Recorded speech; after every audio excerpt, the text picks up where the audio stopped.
Lepo pozdravljeni in dobrodošli na današnji predstavitvi Svetovne mreže Univerze v Ljubljani, Znanost za vse, predstavitve dosežkov članic in članov SMUL. V okviru teh predstavitev naši člani in članice SMUL ali pa člani njihovih raziskovalnih skupin predstavljajo svoje rezultate, dosežke raziskav, delijo izkušnje in pa tudi naslavljajo aktualne družbene teme. Zdaj, sama ideja je, oziroma si želimo, da bi s tovrstnimi predstavitvami čim bolj povezali člane in članice SMUL s študenti in študentkami Univerze v Ljubljani in pa tudi z zaposlenimi na Univerzi v Ljubljani. Prav tako pa si želimo tudi ozaveščati o poklicu in pomenu raziskovalcev in znanosti v družbi ter o koristih, ki jih znanstveniki prinašajo družbi, in pa spodbujati mlade k raziskovalni karieri. Zdaj, v tokratni, danes že 19. predstavitvi se nam je pridružila doktorica Urška Demšar, ki deluje kot izredna profesorica geoinformatike in vodja Inštituta za prostorsko podatkovno znanost na Univerzi v St. Andrewsu na Škotskem. Dr. Demšar nam bo v okviru predstavitve predstavila, kako lahko geomagnetno navigacijo ptic selivk raziskujemo s pomočjo satelitskih podatkov o zemeljskem magnetnem polju in pa metod za analizo gibanja. Samo predstavitev bomo tudi posneli in jo tudi objavili na spletni strani, bomo pa potem tudi delili posnetek z vami oziroma vam poslali na e-naslove, ki ste jih navedli ob prijavi. Zdaj pa še zelo na kratko o svetovni mreži Univerze v Ljubljani, ki jo kratko imenujemo SMUL. V bistvu SMUL združuje predvsem Slovenijo povezane slovenske znanstvenike, profesorje in druge ugledne osebnosti, ki delujejo v akademskem, raziskovalnem in razvojnem okolju v tujini in so povezani z Univerzo v Ljubljani. Zdaj, seveda si na Univerzi v Ljubljani na različne načine prizadevamo okrepiti sodelovanje s člani in članicami SMUL in jih vključujemo v različne aktivnosti. Bi pa tudi vas želeli spodbuditi za posredovanje vaših predlogov in pa povezovanje s člani in članicami SMUL. V nadaljevanju bom tudi preko četa delila povezave, kjer lahko najdete podrobnejše priložnosti glede sodelovanja. Bi pa tukaj še omenila, da je tudi današnja predavateljica, doktorica Urška Demšar, pripravljena sprejeti motivirane doktorske študente in študentke, ki se ukvarjajo z analitičnimi metodami za prostorsko-časovne podatke, analizo podatkov v gibanju in gibalno ekologijo, kot je to na primer selitvena navigacija. In bo doktor Demšar tudi ob koncu predstavitve podrobneje predstavila priložnosti za gostovanje. Zdaj, zainteresirani doktorski študenti in študentke pa lahko na naši spletni strani najdete potem tudi podrobnejše informacije glede možnosti financiranja tovrstnih gostovanj. Sedaj pa besedo predajam doktorici Mihaeli Pavličev. Dr. Mihaela Pavličev je predstavnica in predsednica Svetovne mreže Univerze v Ljubljani. Trenutno deluje na Univerzi na Dunaju, kjer pa se ukvarja z evolucijsko biologijo in bo tudi vodila in povezovala današnji dogodek. Vas pa vabim, da si pripravite vprašanja, in na katera bo potem dr. Urška Demšar odgovarjala po zaključku predstavitve. Lepa hvala, Katja. Lep pozdrav tudi od mene, vsem prisotnim danes. Res me veseli, da ste tukaj, res me veseli tudi pozdraviti našo današnjo gostjo, dr. Demšarjevo. Samo še par besed. Dr. Demšarjeva je študirala matematiko na Univerzi v Ljubljani in se potem podala na doktorat v Stockholm, na Švedskem, na Kraljevi tehnični inštitut, mislim, da, in potem na postdoktor na Irskem. Od leta 2018 pa vodi Inštitut za prostorsko podatkovno znanost Bell Edwards na Škotskem. Danes nam bo predstavila en primer analize, kot jih opravlja tudi na drugih področjih, namreč analize gibanja, mobilnosti, gibanja živali, v današnji primer navigacije ptic selivk. Brez nadaljnjih trenutkov in minut, prosim, gospod Demšar. Ja, hvala lepa za tole predstavitev. Torej, moje ime je Urška Demšar, jaz sem na univerzi v St. Andrewsu na Škotskem. Kot je gospa Pavličev rekla, sem vodnik Bell Edwards Geographic Data Institute, to je inštitut za obdelavo prostorsko-časovnih podatkov. In tukaj sem že od leta 2012 in predtem sem bila pa v drugih krajih še naokoli. In najprej bi se zahvalila SMUL-u za priložnost, da lahko predstavim moje delo in upam, da vam bo to vse skupaj všeč in da boste našli kaj, kar vam je zanimivo. Preden pa začnem, bi se pa vnaprej opravičila, če bom kakšne prevode malo čudno prevedla, ker nisem navajena predavati v slovenščini in predvsem nisem navajena, nekako ne poznam te pravih izrazov. Tako da, če sem kakšen izraz prevedla z angleščine, pa se vam zdi čudno, mi prosim to, kar napište v chatu, pa se bom pol popravila. Torej, gospa Pavličev me je že malo predstavila, pa vam dam še malo slikic, da to se malo razširi. Torej, jaz sem študirala matematiko na na fakulteti za matematiko in fiziko v Ljubljani. Tam sem naredila najprej dodiplomski študij in potem magisterij. Potem sem šla na Švedsko, na Kungliga Tekniska Högskolan, to je kraljeva tehniška univerza, kjer sem doktorirala. Tukaj me lahko vidite, kako obešam svoj doktorat, ker na Švedskem imajo ta običaj, da se doktorate v bistvu pribije na zid, ker včasih so se te teze pribile na zid in so potem lahko ljudje prebrali in komentirali. No, zdaj se jih samo obesi, ampak tako gleda, da vidite, kako jaz tamle obešam tale moj doktorat. Po doktoratu sem se preselila na Irsko, kjer sem bila na univerzi v Maynooth, tam sem bila postdoc in potem leta 2012 sem prišla pa v St. Andrews na Škotsko, kjer sem zdaj.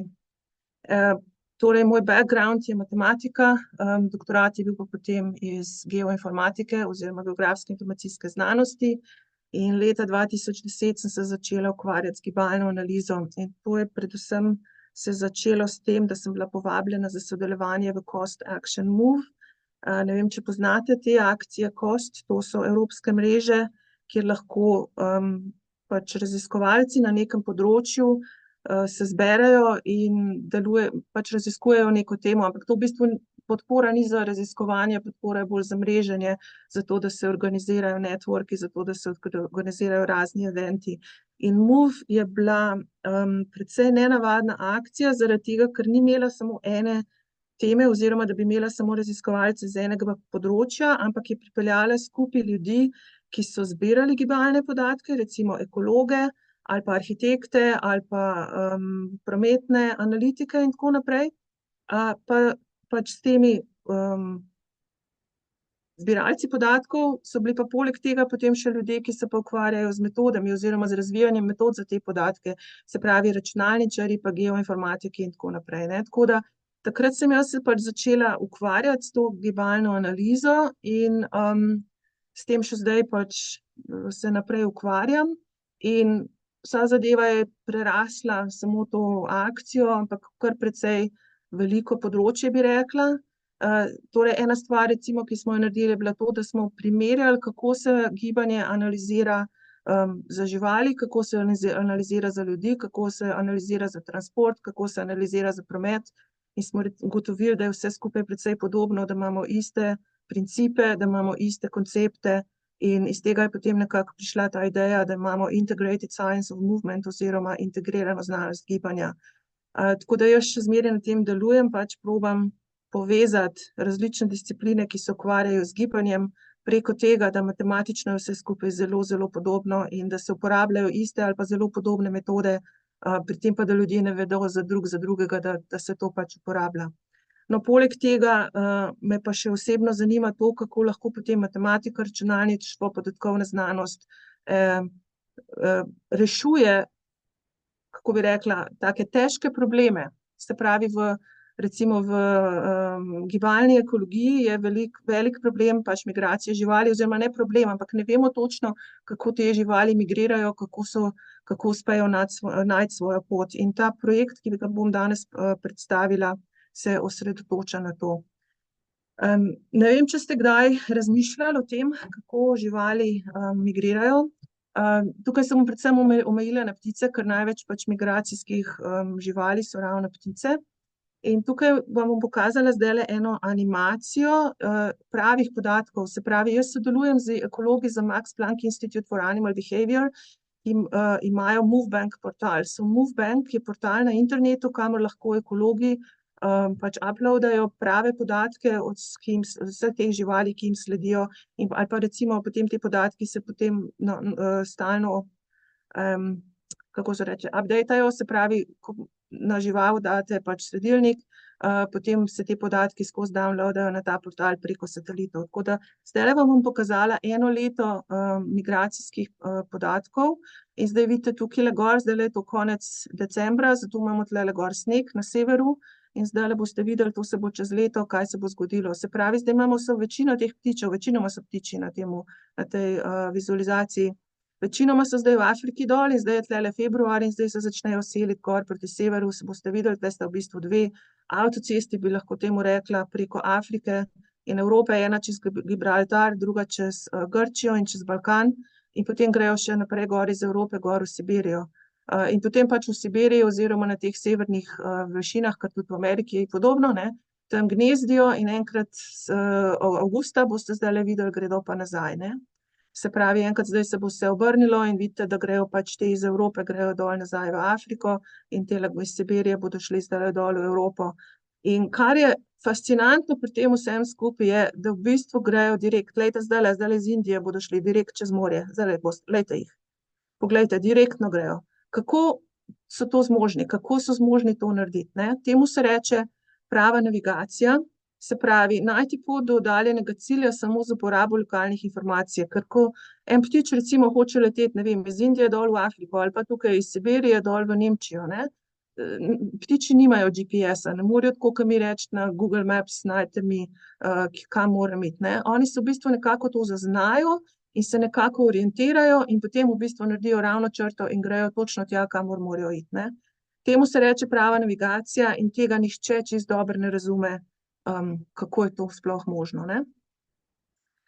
Torej, če zdaj pomislimo, kako bi to bilo možno, ne, ker pa še ena stvar je pri ptičih in pri živalih na splošno, ne moramo jih vprašati, ne, kako so oni to naredili.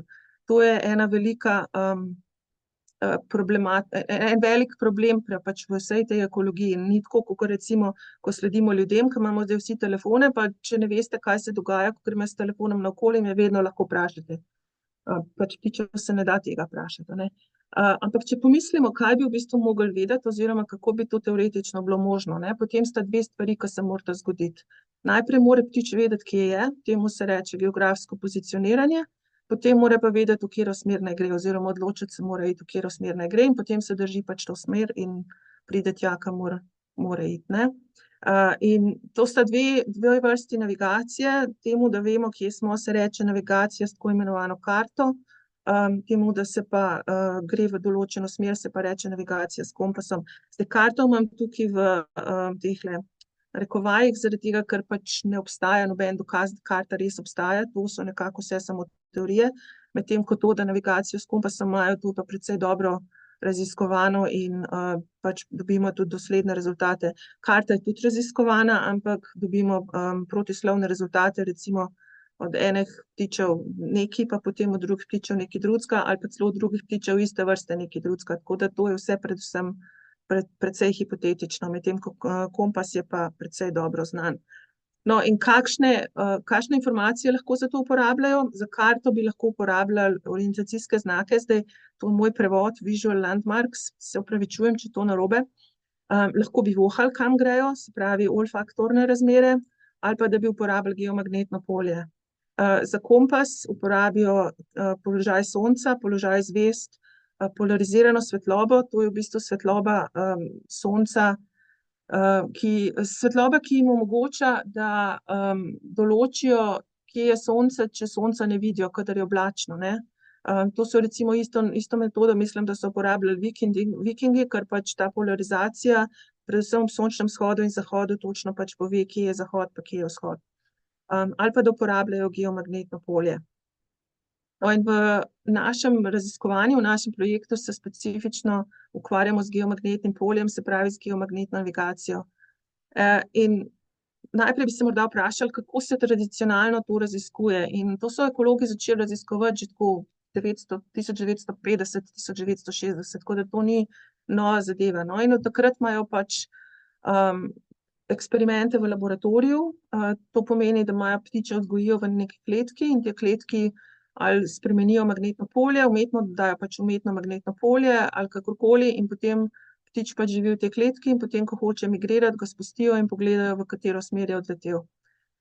Zdaj, to jasno ne pove ničesar o tem, kaj ptič dela, ko je pač na poti, samo pove, v katero smer je začel leteti, ne. In pač zdaj ni to več tako, da je samo kletka, pa da se pač gleda, na katero stran je opraskal papir, tako kot je bilo včasih, ampak da postavijo kamere, pa pač gledajo, kako se ptič v tej kletki obnaša. Druga stvar so potem eksperimenti s premikom in sledenjem, se pravi, za sledenje dajo ptiču na hrbet pač sledilnik, tag, tracking tag, jaz temu rečem sledilnik. In potem te ptiče naredijo premik, se pravi, recimo imajo eno kontrolno skupino, ki normalno migrira, eno skupino pa z letalom peljejo nekam drugam in potem pogledajo, če ona skupina popravi smer in če gre res tako, da bi potem prišla v isto območje, ko je bila prej, ali če drži originalno smer. Zdaj, tega je tudi, to je tudi precej komplicirano, ker je treba pač ta premik izvesti, tako da to je pač majhna skupina ptičev, tu pa tam kakšen eksperiment. Tretja stvar, ki je pa trenutno v tem, na tem področju, da kako geomagnetna navigacija deluje, je pa to, da se pač privzame, da je magnetno polje časovno statično, se pravi, da se spreminja geografsko, glede na to, kje ste na Zemlji, ampak da časovno je pa statično, ne. In to je pač problem, ker to ni res. In zato smo v našem projektu zdaj to vse poskušali spremeniti. Prvič, bom najprej povedala 2 pa 3, ki se direktno vežeta na prejšnji slajd, se pravi, prvič gledamo, kaj se dogaja na samih potovanjih, ne v laboratoriju, se pravi in the wild, ne.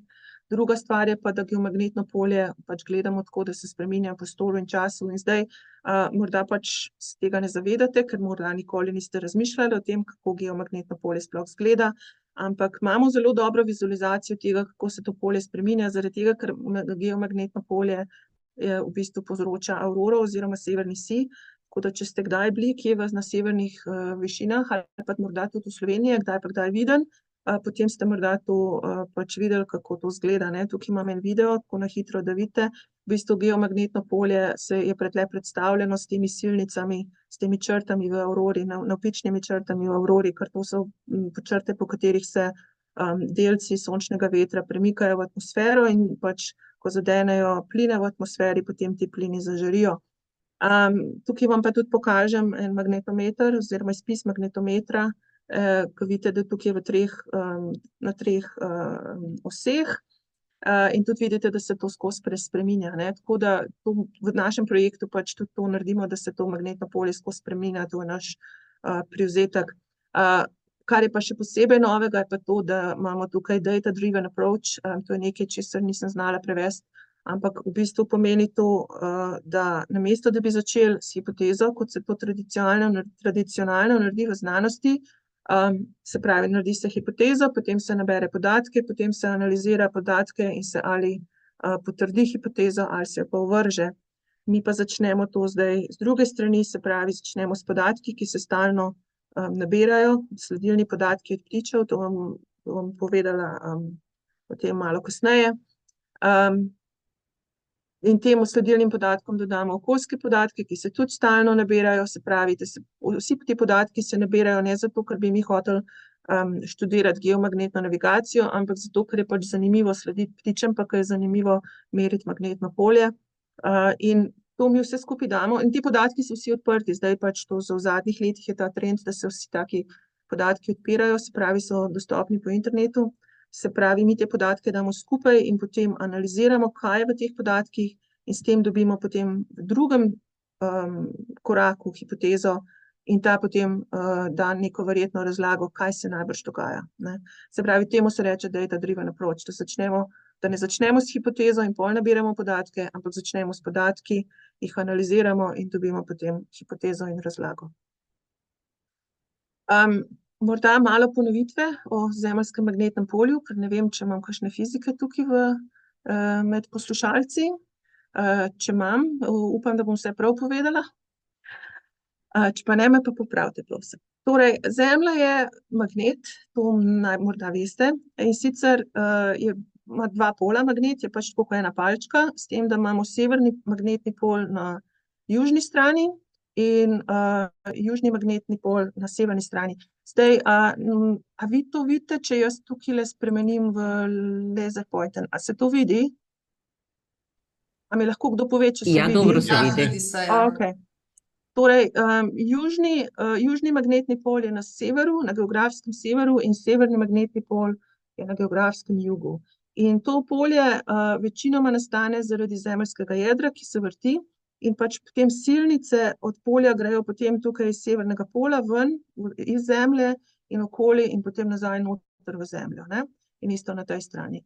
In kjerkoli smo na teh silnicah, se magnetno polje potem da meriti kot vektor, se pravi, to so tele moje zelene puščice, to je pač magnetni vektor. In ta vektor ima 3 količine, ki nas potencialno zanimajo. Eden je intenziteta, se pravi, to je dolžina tega vektorja, koliko je močno polje. Druga je inklinacija, to je kot med tem vektorjem in površino Zemlje, se pravi, tukaj imam koordinatni sistem, ki gre proti severu, vzhodu in v center Zemlje, se pravi, tole je zemeljska površina, tale zgornji kvadrat. In inklinacija je potem kot, pod katerim tale vektor gre noter v Zemljo oziroma pride ven iz Zemlje. Potem imam pa še deklinacijo, to je pa, če naredim projekcijo tega vektorja gor na tole ravnino, na tangentno ravnino, in potem gledam na kot med to projekcijo do severne osi, to je pa potem deklinacija. To so 3 količine, ki se jih tipično pove takrat, ko se pač s tem poljem ukvarja. Sam nas v bistvu zanimata samo inklinacija in intenziteta, zato ker te dve se da direktno zaznati, ne. In recimo, če ptiči imajo možnost zaznavanja nečesa, potem najbrž zaznavajo to dvoje. Deklinacije se ne da direktno zaznati, zaradi tega, ker je treba poleg tega pač D-ja vedeti tudi, kje, oziroma poleg te smeri, ki je ta H, ne, H je horizontalna komponenta magnetnega polja, vedeti tudi, kje je geografski sever. Se pravi, treba 2 stvari skupaj spraviti in tega se ne da direktno zaznati, tako da ni verjetno, da bi fiziološko lahko zaznali to. Pač to bi mogli že nekaj potem računati v možganih, ne, in to ni verjetno, da bi se dogajalo. Tako da za navigacijo sta te 2 količini, ki nas zanimata, inklinacija in intenziteta. No, zdaj, kako pa te vrednosti še izgledajo na Zemlji? Zdaj, tukaj, ko gre ven silnica iz Zemlje, je inklinacija velika, ne, tukaj je skoraj 90 stopinj. Potem se obrne, tukaj je pač vektor vzporeden z zemeljskim površjem, se pravi inklinacija 0, in potem, ko gre nazaj noter, je tukaj spet 90 stopinj, ker je pač gre noter v Zemljo, ker je pravokotna skoraj na tangentno ravnino Zemlje. Intenziteta se pa tudi spreminja, in sicer je pač na poljih je 60 tisoč nanotesla, na magnetnem ekvatorju pa 30 tisoč nanotesla. Zdaj, tesla je enota za magnetno polje in pač tako se pa meri v geofiziki, se pravi, ne da bi gledali zdaj Tesla, ker to je v bistvu 60 mikrotesla tukaj, ampak ne vem, zakaj oni pač uporabljajo nanotesla, zato imamo 60 tisoč nanotesla, 30 tisoč nanotesla. Tako zdaj teoretično izgleda zemeljsko magnetno polje, ne. Ampak, ker je to narava, seveda ni tako preprosto, ne. In sicer problem je v tem, da Zemlja ni pač v nekem vakuumu, ampak da je v medplanetarnem prostoru in da je to medplanetarni prostor poln medplanetarnega magnetnega polja, interplanetary magnetic field, in zraven poleg tega imamo pa še sončni veter, ki s sabo nosi še sončno magnetno polje. Se pravi, Sonce pač tudi ustvarja svoje magnetno polje, in če ste kdaj videli kakšno tako sliko, kot je tukaj, lahko vidite, tukaj je veliko takih črt, ki grejo ven, kjerkoli so take eksplozije oziroma take nepravilnosti na Soncu, ne. Se vidite, grejo tulele črte ven pa not, pa ven pa not, in tako to so silnice magnetnega polja. In Sonce pač skozi je aktivno in ima skozi neke eksplozije in skozi oddaja delce, in ti delci potem grejo ven in nosijo s sabo tako magnetno polje kot energijo, kot delce in tako naprej, in temu se reče sončni veter. In kaj sončni veter potem naredi? Imamo skozi neki stalen pritisk na to zemeljsko magnetno polje, tako da če pogledam nazaj na prejšnji slajd, ne, Tukaj sem imela tako lepo simetrično 2 krogca. Če grem zdaj nazaj, en krogec je tako stisnen, en krogec je pa tako raztegnen tja ven iz slajda, ne, 100 dolžin oziroma 100 širin zemlje gre to lahko ven, ne. In problem je tudi v tem, da to zdaj spet ni statično, ampak zemlja se vrti, se pravi v 12 urah iz tega malega krogca tukaj nastane ta velik, ogromen krogec, ne, kot ta sončni veter stalno pritiska. In sončni veter tudi ni stalen, ampak se spreminja, ker je dinamičen, zaradi tega, ker imamo lahko eksplozije na soncu, to so coronal mass ejections, in ko te eksplozije potem pač pridejo od sonca do nas, pomeni, da je sončni veter močnejši, da je hitrejši in vse skupaj postane še veliko bolj zmedeno, kakor je tukaj na tej slikci. No, in kadar imamo pač take eksplozije na soncu in ko to pride potem do zemlje, se reče, da so to geomagnetni viharji, in kadar imamo geomagnetne viharje, potem se tudi aurora ali pa severni sij vidi dol v nižjih zemljepisnih širinah. Zaradi tega, ker tele, normalno se aurora vedno vidi okoli polov, to je tukaj pa tukaj, zato ker tukaj lahko delci noter pridejo, kadar imamo pa te viharje, se pa vse skupaj splošči in potem se ta auroral oval, se pravi aurorni oval, se potem premakne dol na nižje višine. No, in zakaj je to pomembno? Zato, ker te geomagnetski viharji so najbolj pogosti v časih okoli enakonočja, se pravi septembra pa marca, in to je ravno čas pomladanskih in jesenskih selitev ptičev. In možnost je, da kadar je tako geomagnetno polje tako spremenjeno zaradi teh viharjev, da to lahko potem tudi te ptiče zavede. In tole recimo slika aurore 10. maja lani, ko je bil en res velik geomagnetni vihar, tako da takrat se je tudi aurora videla v Sloveniji, jaz sem videla slike iz Alp in iz Slovenije. No, in zakaj zdaj bi to lahko bilo pomembno za ptiče? Zdaj, poglejte, če ptiči nekako lahko zaznajo tole magnetno polje kot ta vektor, ne, kjer ima pač neko dolžino in ima neko inklinacijo, se pravi nek kot, pod katerim pride v zemljo, potem, če to uporabljajo za navigacijo, če to uporabljajo za to, da vejo, kje so, in potem med geomagnetnim viharjem se potem tako polje spremeni, se pravi, ta vektor se podaljša, kot se zmanjša in tako naprej. Zato konkretno bi lahko pomenilo, da takrat je ptič kar naenkrat zmeden, ker namesto, da bi bil, ne vem, na Škotskem, pa misli, zdaj sem pa, ne vem, nekje na Svalbardu, ne, ali pa nekje, ne vem, na Arktiki. Se pravi, začasno dobi neko drugačno magnetno lokacijo s tem, ker je pač prišlo do vseh teh sprememb, hitrih sprememb magnetnega polja. In to so hitre spremembe, zato ker, kadar imamo geomagnetni vihar, se polje lahko spremeni tako v roku par minut, par ur in tako naprej. Normalno se pač ne spreminja s tem, če gledamo jedrsko polje, se spreminja na roku let, če gledamo potem še drugo polje, ki prispeva, to je polje kamnin v zemeljski skorji, to se spreminja na roku milijonov let, ampak to polje, ki je zaradi pač nastanka, ki je pač povzročeno z spremembami sončnega vetra, se pa spreminja tako na roku minut do ur, kar pomeni, da bi lahko pač ptiče potem zmedlo, ne. No, in to smo potem tudi mi hoteli stestirati. No, in v tem projektu smo zdaj 3 stvari gledali. Ena je, da smo naredili fuzijo satelitskih geomagnetnih podatkov z sledilnimi podatki. Druga stvar je, da smo potem gledali, ali geomagnetni viharji vplivajo na to navigacijo oziroma ali se ptiči lahko zmedejo. In tretja stvar, kako uporabljajo geomagnetne navigacijske strategije. In zdaj bom pač šla skozi vse te 3 točke v naslednjih slajdih. Torej, fuzija satelitskih geomagnetnih in sledilnih podatkov. Zdaj, zakaj satelitski podatki? Ja, najprej smo hoteli v bistvu vzeti podatki, ki so pač kako se reče, na Zemlji. No, v glavnem. Obstaja mreža geomagnetnih observatorijev, ki so pač locirani na površju Zemlje, in ta mreža, rekel ste Intermagnet, in ta mreža pač producira te podatke, ampak problem s to mrežo je, da se nahaja večinoma v naseljenih območjih, in tako da imamo precej teh opazovalnic v Evropi pa v Ameriki, ampak čim se gre pa v kakšne druge kraje sveta, se jih pač ni, in predvsem pač nad oceani jih ni, pa nad kakšnimi, ne vem, Sibirijo in tako naprej jih ni, in veliko ptic ravno tam migrira. Tako da zaradi tega smo mi se fokusirali na satelitske podatke, ker satelitski podatki pa pač pokrivajo celotno Zemljo.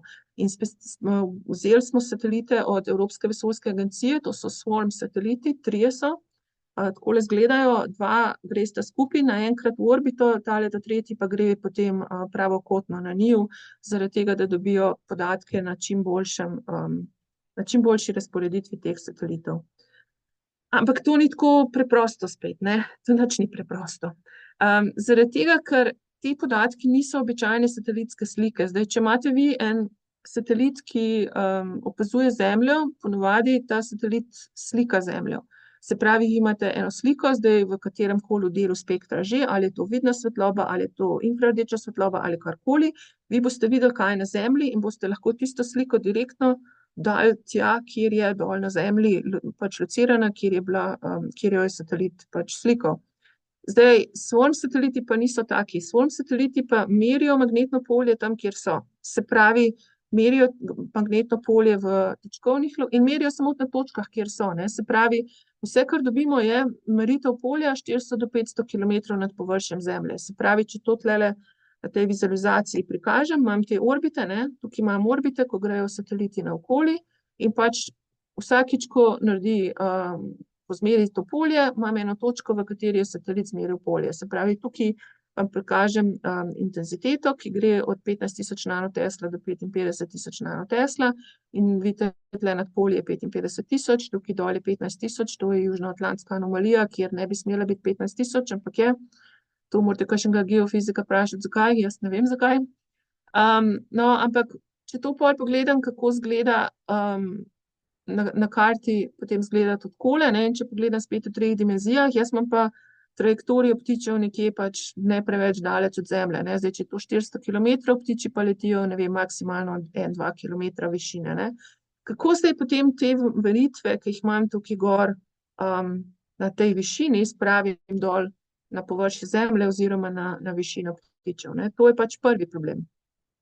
Drugi problem je to, da se magnetno polje spreminja s časom in oddaljenostjo od središča Zemlje. Se pravi, če jaz gledam polje, recimo na temle grafu tukaj imam čas, tukaj imam intenziteto in to polje je potem vsota različnih polj. Eno je polje, ki je od jedra in to je najdaljše, tako da tole tle ni pravilna skala, se pravi, tole bi moglo biti ful veliko, pa tlele malo manj. Drugo polje je potem od kamnin v zemeljski skori in tretje je magnetosfera, se pravi zemeljsko magnetno polje. In potem na vrhu imam pa še tele reziduale, ki so v bistvu to, kar je satelit zmeril, da Sonce prispeva, ne. In teh rezidualov se ne da modelirati, te reziduale se da samo zmeriti, to je moj tretji problem. Se pravi, prvi je to, da moje polje izgleda drugače na višini satelita kot na višini ptiča, recimo tle imam potem polje na višini ptiča, kjer je to jedrsko polje veliko več prispeva, kakor je prispevalo tukaj, magnetosfera pa manj prispeva, ker je pač ptič dal od magnetosfere, kot je bil satelit. Se pravi, en problem je to, kako zdaj iz tega pridem dol, zaradi tega, ker imam pač na višini in na času spremembe. Druga stvar je pa, kaj naredim s temi reziduali, zaradi tega, ker tega vpliva sončnega vetra, kar so pač ti residuals, se ne da modelirati, ne. Zdaj, geofiziki modelirajo magnetno polje, vse te 3 različne prispevke se da modelirati v tako imenovanem modelu Chaos 7, zdaj mislim, da že 8, no, ampak mi smo takrat še porabili 7, ko smo tole razvijali. In to je precej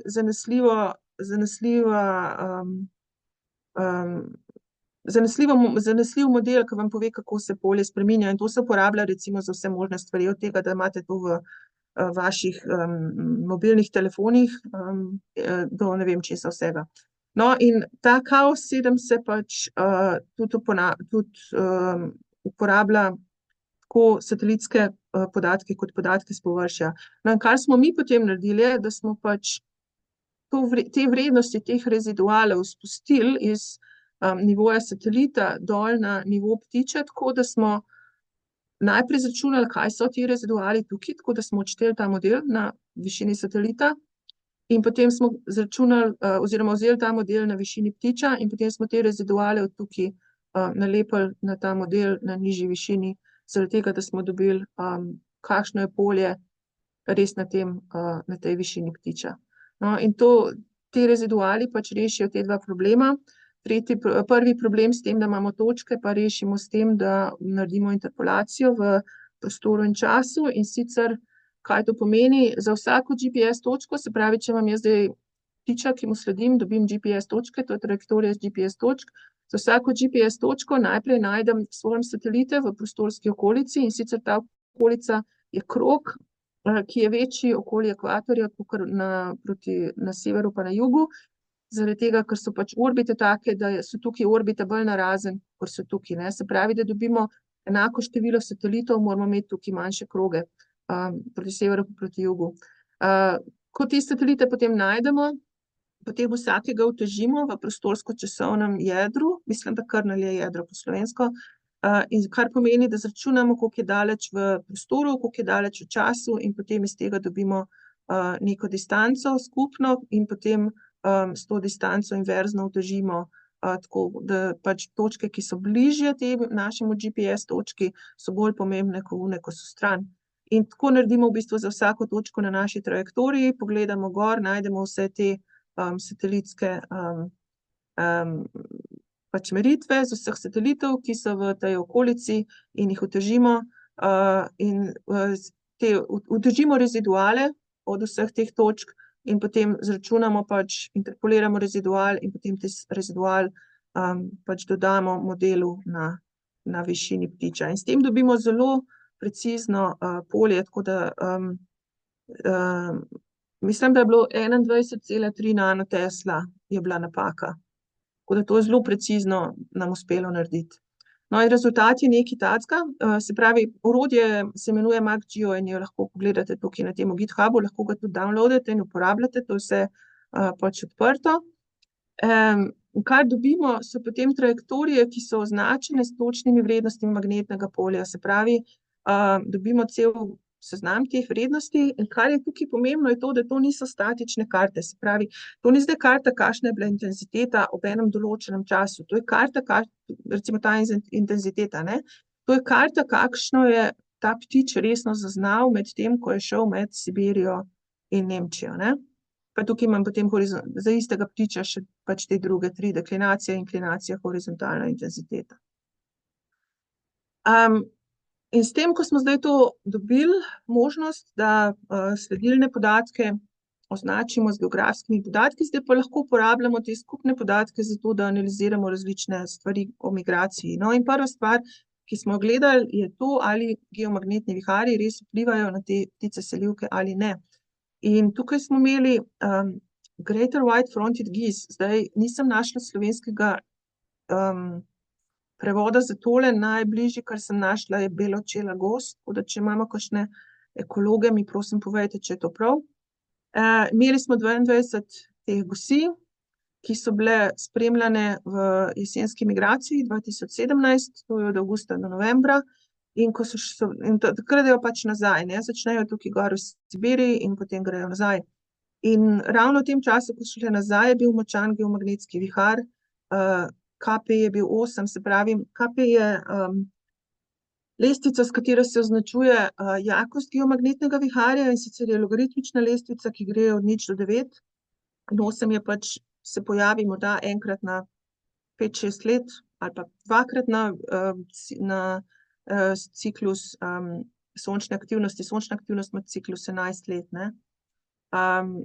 Tako da to je bil res velik geomagnetni vihar in predvsem na severu Rusije so bili veliki efekti. In če zdaj pogledate, jaz imam vse te trajektorije tukaj narisane, tukaj, ki so pa bolj rdeče, je pa to, kjer so bili ti ptiči ravno med tem viharjem. No, in mi smo pogledali, kako so se gibali takrat, ko ni bilo viharja, pa takrat, ko je bil vihar. In gledali smo dve količini, ena je hitrost, tu imam pač hitrost med viharjem pa med mirnimi razmerami, druga stvar je pa ta turning angle, se pravi, to je kot, kjer med dvema točkama pogledamo, kam se potem obrne v tretji točki, se pravi, koliko je kot do tretje točke potem drugačen od kota med prvima dvema točkama. In če boste pogledali, tukajle med viharjem imamo prvič en tak vrh okoli 100 km/h, ne, ki ga tukaj nimamo, tukaj grejo ponovadi okoli 60 na uro. Tole tukaj, ko je tole višina, da je tole največje, zato ker tu je pač trajektorija je pač čez celo potovanje, tako da kadar so recimo počivajo ali pa sam hodijo naokoli, pa tega je pač največ, zato imamo tle največ točk, da to nas ne zanima. Zanima nas, kaj se dogaja tle na tem področju, ko res letijo, ne. Se pravi, tukaj imajo en tak vrh 100 km/h. Druga stvar je pa, da kadar letijo v mirnih razmerah, grejo direkt naravnost, ne, se pravi, ne grejo ne levo, ne desno, grejo direkt naravnost, to se vidi tudi prej iz onih podatkov, iz tistega videa, ki sem vam ga pokazala. Kadar imamo pa geomagnetni vihar, se pa te koti predvsem precej razširijo, tako da tudi na to grejo, ene grejo tudi celo nazaj, ne. Tako da res očitno se nekaj dogaja med geomagnetnim viharjem, no. In zaenkrat smo pri temu, zdaj pa še gledamo naprej, da bi videli, kako bi se dalo kaj več to kategorizirati. In ena ideja, ki jo še razmišljamo, če bi šlo, je to, da bi pregledali, koliko napora vključijo v to, da se pač gibajo med viharjem, ker ena teorija je, da mogoče se pa ustrašijo, ne, če kar naenkrat vidijo, ne vem, auroro na nebu pa to, ali pa da kar naenkrat mislijo, da so nekje drugje, mogoče se prestrašijo. In to bi se morda dalo meriti s tem, da se vidi, koliko mahajo s krili, ne, ker pač imajo dva načina letenja. Eno je, da v bistvu so tako kot jadralna letala, pa jadrajo, pa nič kaj dosti ne migajo s krili. Ena stvar je pa, da kadar hočejo pa pospešiti ali pa kadar hočejo hitrejš kam priti, potem pa pač veliko migajo s krili. In pač tle zdaj je teorija, da če jih je strah, da hočejo hitro iti stran in da potem migajo s krili, da je to, kar tukaj vidimo, teh 100 km/h pa te drugi koti. In to bi se teoretično dalo analizirati, če bi imeli akcelerometer, se pravi, ne vem, kaj je to, merilnik pospeška, oziroma podatke z merilnika pospeška za vse te ptiče. To pa imamo zdaj na nekaterih tagih, na drugih pa nimamo, tako da zaenkrat zdaj to študiramo, a bomo imeli dovolj podatkov, da bi lahko tudi to pogledali.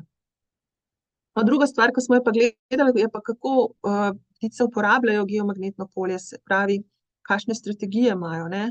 In gledali smo tako za navigacijo s kompasom, kot za navigacijo s kartom. Zdaj, za navigacijo s kompasom smo gledali za dve strategiji. Eni se reče geomagnetic taxis ali beaconing.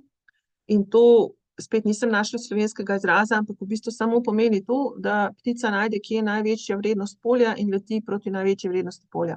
Ali pa proti najmanjši vrednosti polja. Zdaj, ker če gre proti jugu, mora leteti proti manjši vrednosti, če gre proti severu, mora leteti proti večji vrednosti. Druga strategija je constant heading, to bodo, če imamo tukaj koga, ki zna jadrati, boste to prepoznali, da v bistvu držite konstanten kot, konstantno smer, glede na neko zadevo. V tem primeru tukaj imam pač lokacijo, kjer ima polje največjo vrednost.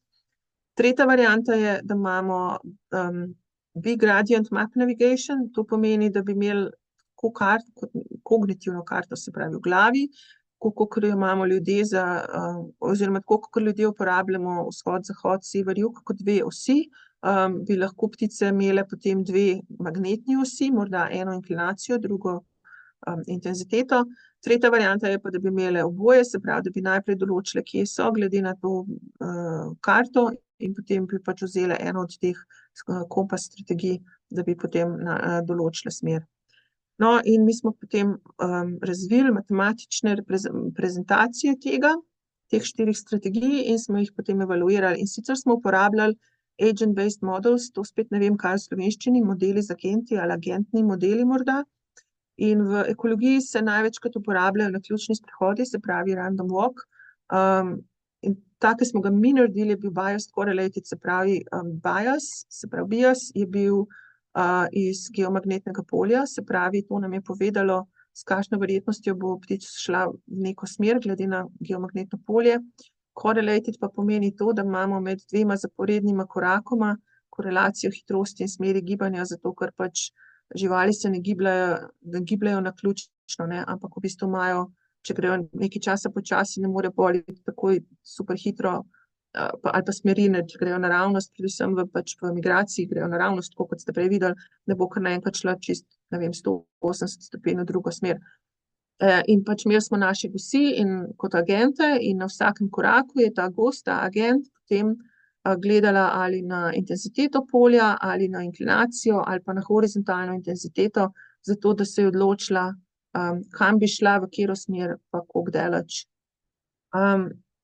In potem smo to uporabili, da smo naredili simulacije trajektorij, pač za vsako od teh 4 strategij. In tukaj vam samo kažem taksis. Pravi, taksis je strategija, kjer se leti proti največji ali pa najmanjši vrednosti.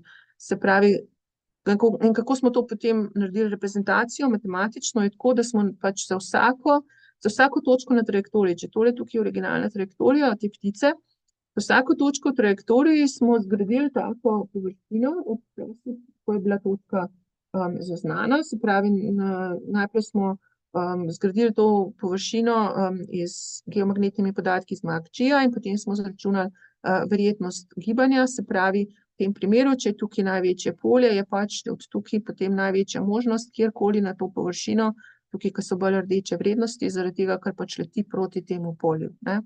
In potem za naslednjo točko bi imeli spet novo površino in spet nova verjetnost in tako naprej.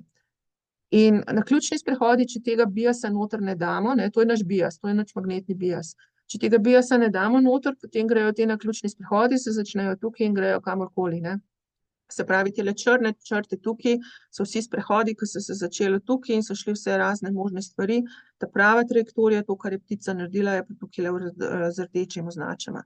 Če pa pač imamo tam magnetni bias, potem se pa te sprehodi začnejo vsi bolj dol usmerjati, zaradi tega, ker jih tale verjetnostna površina dol potegne, a ne. In naredili smo potem veliko simulacij za vsako od teh strategij in te simulirane trajektorije potem primerjali z uporabnimi, z originalnimi, s tem, da smo uporabili mere podobnosti trajektorij in potem smo gledali, kateri je zdaj od teh modelov so najbolj podobni originalnim trajektorijem, se pravi, kateri so najbolj podobni temu, kar je ptič res naredil, oziroma kar je ta gos res naredila. In ne bom zdaj vseh rezultatov kazala, samo tega, ker se mi zdi, da je bil najbolj zanimiv. Zdaj tukaj smo imeli 10% najboljših simulacij smo gledali z različnimi temi merami podobnosti, to so 3 mere podobnosti. In če pogledate za vse te 3 mere podobnosti, smo imeli tukaj procente, koliko od teh 10% najboljših modelov je uporabljalo katere vrednosti. In zdaj, če pogledate, velika večina od teh jih uporablja ali intenziteto polja ali pa horizontalno intenziteto polja, inklinacije pa skoraj nobena, razen tukaj morda katera, ne. Zdaj, zakaj je to, ne? To se nam je zdel tak zelo zanimiv rezultat, ne. Kaj je zdaj to? V bistvu to nam pove, da je bolj verjetno, da gosi uporabljajo intenziteto polja kot inklinacijo, kar pač prej se ni vedelo, ker sem mislila, da najbrž uporabljajo oboje, ampak če razmislite, je to precej logično, da to je najbrž nekaj, kar bi lahko bilo res, zaradi tega, ker če pogledate, kako se to geomagnetno polje spreminja preko prostora, potem se v povprečju intenziteta spreminja 10 nanotesla na kilometer, intenziteta pa 0,009 stopinje na kilometer. Zdaj, najmanjše vrednosti, ki jih ptice še zaznajo, so pa 20 nanotesla, za intenziteto pa 1 stopinja za inklinacijo. Kar pomeni, da če mu hoče ptica zaznati spremembo v intenziteti, bo morala leteti 2 kilometra, če pa hoče zaznati spremembo v inklinaciji, bo morala leteti pa 112 kilometrov.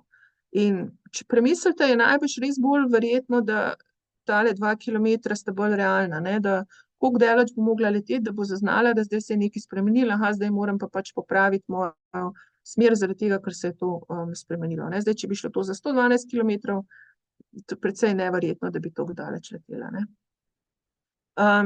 Tako da, to smo v bistvu, to je bilo tako najbolj zanimivo odkritje iz teh člankov o strategijah. No, in kam zdaj to gre, ne, kaj zdaj še nadaljujemo s tem? Prvo je, da zdaj smo gledali samo gosi, imamo pa možnost gledati še veliko več drugih vrst in več osebkov in več podatkov, ker pač s tem sodelovanjem z Max Planck inštitutom imamo dostop do podatkov na MoveBank portalu, ki si je vedno večji, mislim, da zdaj več milijonov pač teh točk, sledilnih točk je zdaj na tem in ne vem, stotine vrst in tako naprej. Je pa en problem trenutno, da pač za take kalkulacije rabimo GPS podatke, ker so edini GPS podatki so toliko točni, da se da potem te trajektorije res modelirati, kar pomeni, da se moramo zaenkrat še omejiti na večje ptice, kot recimo štorklje ali pa kakšne tele, kako se reče, skupina Ujede. Ujede, hvala, jaz sem hotela reči predators, točno, ujede.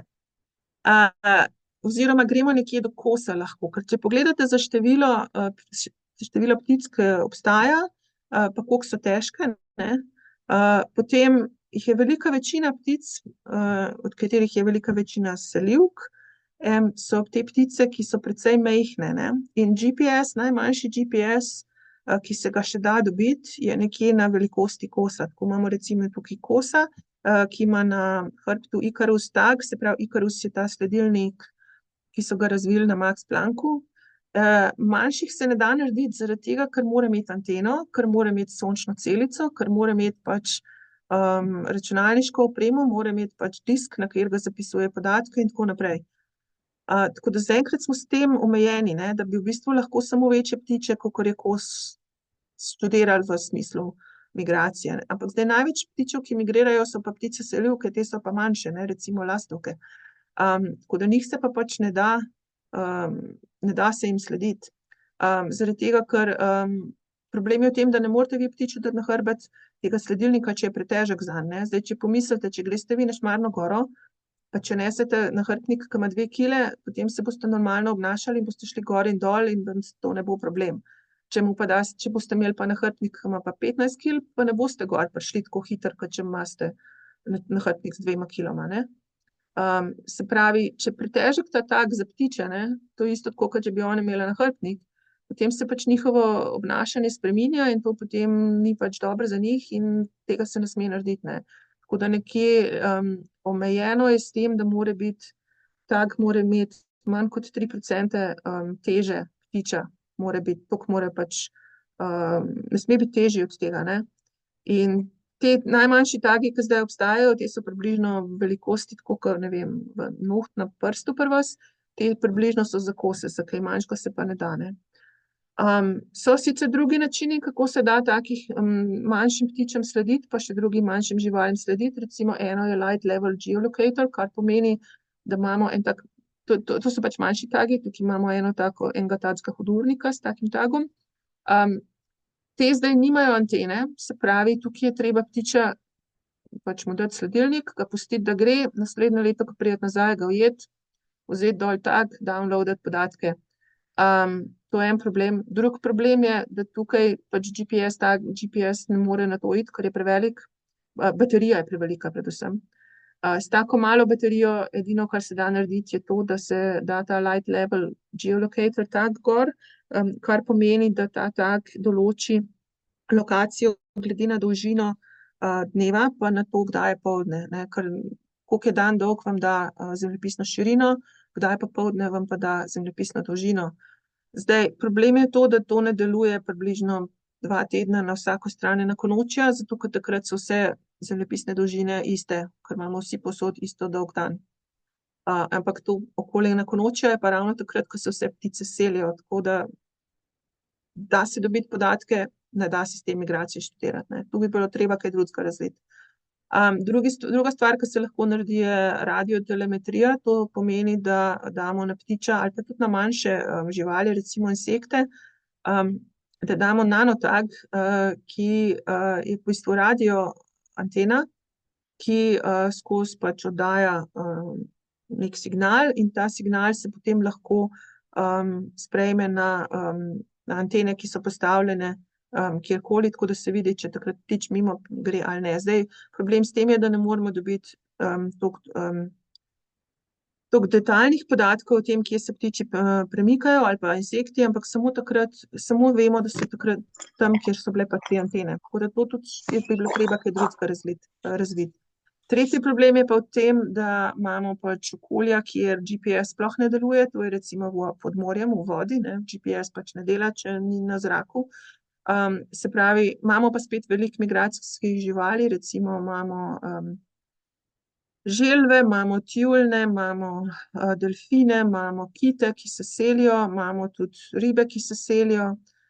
In to so potem različne rešitve, kako se njim lahko sledi, recimo za tjulnje pa za želve se uporablja tako imenovan CTD tag, to je Conductivity, Temperature and Depth. pa zraven GPS, in ko pač pride sesalec skoraj na površje dihati, takrat se GPS aktivira, ali pa še en drug satelit za lociranje Argos se aktivira, dobi lokacijo, potem se pa pač uporabi merilnik pospeševalnika pa globine, da se potem reproducira, kako se v 3 dimenzionirah pod vodo ta žival premika. Ampak spet to bi bilo treba druge metode potem narediti, kako bi se to dalo potem za migracije študirati. No, to je na splošno zdaj, kam vodijo te raziskave. Zdaj bolj konkretno pa kaj jaz delam oziroma kaj moja skupina dela. Zdaj trenutno imam 3 študente, ki se ukvarjajo z navigacijo, to so Ali, Xunghua pa Mei Xuan. Ali uporablja te iste podatke v goseh, spet imamo gosi, ki so v Nemčiji, čez zimo, poleti grejo pa gor v Sibirijo. In on je v bistvu prvi, ki je zdaj začel uporabljati res podatkovno znanost za to, oziroma strojno učenje, oziroma data mining, in je uporabljal clustering, se pravi analizo podatkov za to, da bi ugotovil, on zdaj gleda na geomagnetne podatke in na okoljske podatke, predvsem na vreme in na veter, in zdaj poskuša ugotoviti, kje na teh potovanjih so te gosi imele enake ali pa podobne razmere in kako so na te razmere reagirale, ne. Recimo tukaj, če vidite tele barve, to, kar je plavga, so vsi poleti, ki so bili daleč stran od obale, ampak poleg tega imamo pa tako daleč od obale včasih tudi recimo kakšne tele rumene točke, te rumene točke pa pomeni, da so imele veter v obraz, ne. Se pravi, če so letele v to smer, recimo, ima potem veter prihajal tako, da jih je v obraz pihal, ne. In on poskuša s tem zdaj najti, ali te različne razmere potem ustrezajo določenim obnašanjem oziroma določenem, recimo spet, kako potem izbirajo smer, kako potem izbirajo hitrost in tako naprej.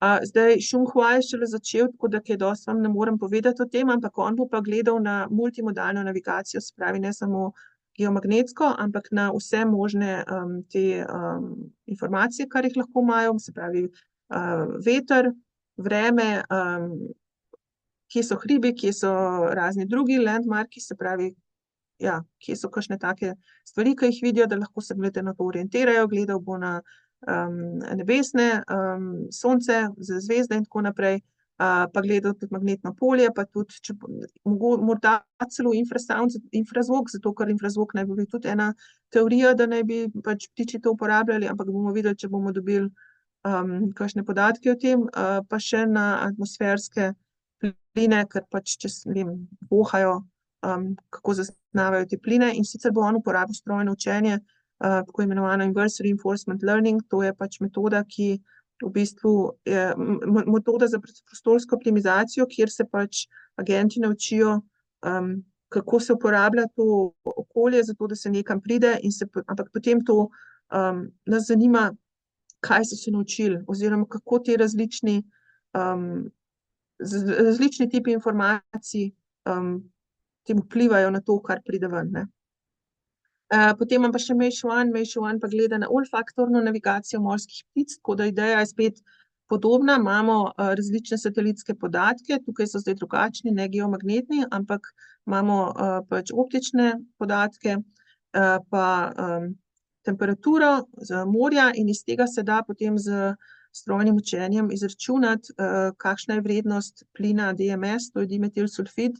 To je plin, ki ga vsi poznamo, ker je to vonj po morju, in ta plin v bistvu izločajo alge, in pač teorija je, da naj bi ti ptiči potem vohali ta plin, zato da bi našli, kam grejo. In sicer tukaj gledamo pa za ptice, za morske ptice, ki sicer ne migrirajo, ampak ki imajo gnezda med Škotsko in Irsko, in potem grejo pa do srede Atlantika, kadar imajo gnezda, zato da pač ulovijo ribe, da jih nesejo nazaj svojim mladičkom, in nas zanima, kako zdaj najdejo pot, kadar so tako sredi Atlantika nazaj dol do gnezd. In pač teorija je, da naj bi uporabljali ta dimetilsulfid, tako da mi bomo pač testirali hipoteze glede na te vrednosti, ki jih je Mei Xuan izračunala. Potem so jasno še druge priložnosti. Ena stvar je, da gremo v obratno smer, se pravi internet živali, da so živali kot senzori, ne zdaj, da jaz imam pač žival, pa potem označim podatke, sledilne podatke za to žival z satelitskimi podatki, ampak da ima ta žival še na tagu kakšne senzorje, s katerimi lahko okoljske podatke meri. Tako da recimo so že poskusi, kjer imamo morske slone okoli Antarktike, kjer ti sloni nabirajo podatke o morju, koliko je toplo morje, koliko je noter soli in tako naprej. In to se potem uporabi v oceanografskih modelih. Ali pa recimo štorklje, da potem merijo da imajo pač merilec vetra na tagu in da potem iz tega, to, kar so pač izmerile, kakšen veter je bil tam, ko so bile, lahko to potem tudi v meteorološke modele prispevajo. Druga stvar je physiologging, internal state sensors, to pomeni, da ne merimo samo, kako se žival obnaša, pa kaj se zunaj dogaja, ampak tudi stvari, recimo kot kako hitro srce bije, pa krvni pritisk, pa tako naprej. In pač mi imamo, večina ljudi ima zdaj najbolj že pametne ure, zdaj obstajajo tudi taki pametni senzori za živali, kjer se da to noter, kjer se da to zmeriti in se potem to dodaja hkrati z sledilnimi podatki. In to potem recimo odpira priložnosti za cel kup različnih aplikacij. Zdaj ena bi bila recimo monitoring potencialnih pandemij, recimo za ptičjo gripo. Vemo, da ptičjo gripo širijo ptice selivke. Če bi mi razumeli, kako one navigirajo, kakšne strategije imajo, potem bi lahko napovedali, kje te ptice bodo in kdaj bodo recimo v stiku z domačimi živalmi, in potem bi lahko te domače živali zaprli, pač tega stika ne bi bilo. Naprimer, tudi netopirji, kot vsi vemo, je COVID najbrž prišel od netopirjev. Netopirji tudi migrirajo. Zdaj, kaj če imamo netopirje, ki imajo kakšen nov virus, pa migrirajo iz enega področja na drugega področja, to potem razširi možnost območij, kjer bi se ta virus lahko prenesel na druge sesalce ali pa na človeka. No, in ena možnost je pa tudi, da to pa precej pač nekonvencionalno, da se študira, kako se živali obnašajo pred in med potresi, in tu pač so tudi že neke študije, ki kažejo, da bi se dalo morda take gibalne podatke potem uporabiti za to, da bi se morda napovedovalo potrese. S tem bi jaz zaključila. Najprej še zahvala vsem, ki so pač pripomogli k temu, predvsem sta to moja dva postdoka, Vanessa in Fernando, pa doktorska študentka Beate. Pa seveda sodelavci, ki so bili na tem projektu, to so Jed, Kiran, Kami, Andreja, Helmut in Martin. Tako da s tem bi jaz zaključila pač vsebine. Zdaj imam pa še par slajdov o možnem sodelovanju. Zdaj pa ne vem, kako hočete to narediti, a se najprej vzame vprašanja, pa potem o sodelovanju, ali ne najprej vse do konca povem, pa potem... Ja, Urška, hvala lepa najprej, predvsem za fascinantno predavanje. Se mi zdi, da to mora biti dosti možnosti za razširiti. Mogoče res najprej vprašanja, kar se tiče vsebine. Samo malo. Čakajte, potem bom pa jaz... ali pa kar vprašajte, kar vprašajte. Mislim, da najprej. Če so vprašanja od poslušalcev, prosim, se kar javite, mogoče dvignete roko, bo lažje. Jaz bi pa mogoče par vprašanj, ki meni na pamet pridejo, pa tudi nekaj je bilo poslanih vprašanj naprej. Pa mogoče začnem z enim. Sploh ta večje vrste ptic se deloma ne da orientirajo, ampak omejene so z poletom čez zemljo, zaradi termike. Zato tudi te močni toki čez Gibraltar pa na drugi strani. Kako se da vključiti te informacije tudi potem v... Sam najprej bom nehala šerati zato, da vas vidim, da niste tako mačkani. Prav, ja. Ja, in seveda spodbudim tudi ostale, če želijo se za sliko vključiti, je tudi prav, je fajn, če se vidimo, kdorkoli hoče. Zdaj, za termiko je odvisno, katero vrsto gledate, ker vse ptice ne uporabljajo termike. Zdaj, recimo, mi smo imeli gosi ne uporabljajo termike.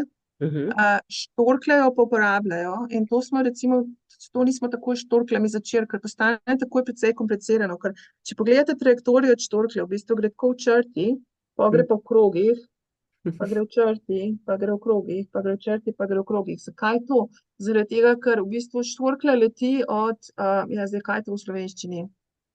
To, kar se zrak. Sperila, ja, dvigne se v Ja, tem. tako kot je jadralno letalo, ne? Jadralno letalo se lahko dviguje, če se pač okoli te termike kroži. In to štorklje isto delajo, ne? Se pravi, štorklja pride do te termike, se dvigne, potem pa jadra dol do naslednje termike, pa se dvigne, pa jadra dol do naslednje termike, pa se dvigne, ne? In zdaj, kje ima navigacijo? Ja, medtem, ko se to rotira gor, ziher ne zaradi tega, ker sam rotira okoli tega. Tako da mogli bi v bistvu razdeliti trajektorijo na različne dele obnašanja, ne? Ali se dviguje po termiki ali ne, ali pa jadra dol, ne? In tudi to jadranje ni nujno, da gre v smeri, v katero bi hotela iti, ampak gre od termike do termike. Tako da to bi mogli druge metode potem gledati, ne? Ja, imamo dodatne faktorje, verjetno. Dodatne faktorje, ja. Ja. Kar nekaj vprašanj je bilo. Eno je bolj tehnično mogoče. Predvidevam, da obilno uporabljate cirkularno statistiko. Imate priporočilo za uporabo specifične metode za kotno porazdelitev v smeri letenja? Ja, zdaj,